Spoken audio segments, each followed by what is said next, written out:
Vous parliez de mobilisation populaire et vous vous érigez notamment contre l'extrême droite.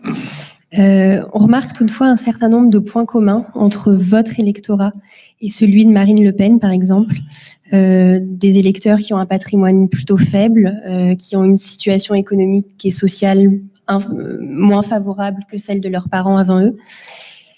Dans ce contexte, quel est votre but électoral? Est-ce de reprendre une partie de l'électorat de l'extrême droite, ou bien assumer cette position de rempart, ce qui reviendrait à renoncer à ces voix? Il est évident que nous pensons être écoutés plus favorablement là où notre programme répond à la vie quotidienne des gens et qu'il est possible de leur dire on va améliorer votre vie quotidienne, on va changer tout ça, on va donner du travail, on va garantir un revenu digne, on garantit une habitation digne, etc. Et il est certain qu'on est entendu plus favorablement que si je m'en allais voir quelqu'un d'autre à qui on dirait revenu digne, ça va, pas de problème. Une habitation décente, bah oui, ça va, la mienne est décente. Donc c'est ça qui va nous tourner prioritairement vers les milieux populaires, parce que notre politique est d'abord faite pour leur répondre, pour eux.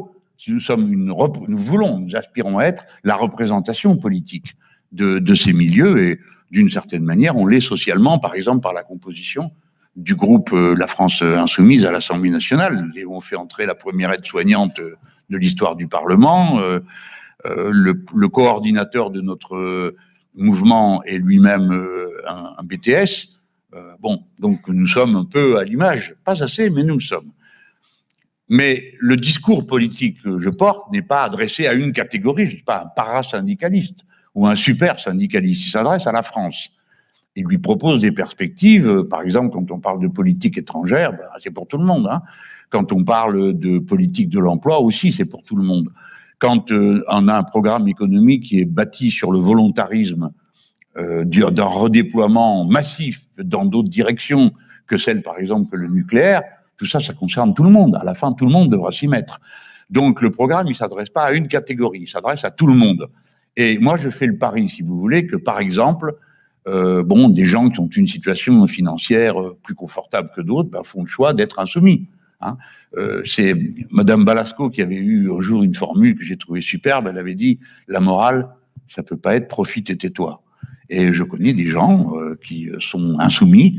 Il y a des militaires insoumis, des diplomates insoumis, il y a même des patrons insoumis, parce que ce qui l'emporte dans leur esprit, c'est l'idée qu'ils se font de l'intérêt général.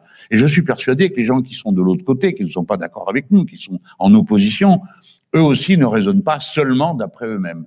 Mais bien sûr, il y a les pesanteurs sociologiques qui sont là. Hein.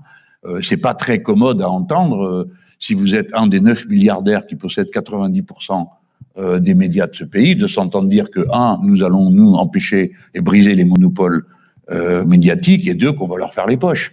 Donc, je m'attends pas à ce qu'ils me disent « Ah, monsieur Mélenchon, on n'y avait pas pensé, tenez, voilà les clés du camion ». Je m'attends à ce qu'ils résistent, et je vous rassure, ils le font très bien, avec beaucoup d'énergie, médiatique notamment.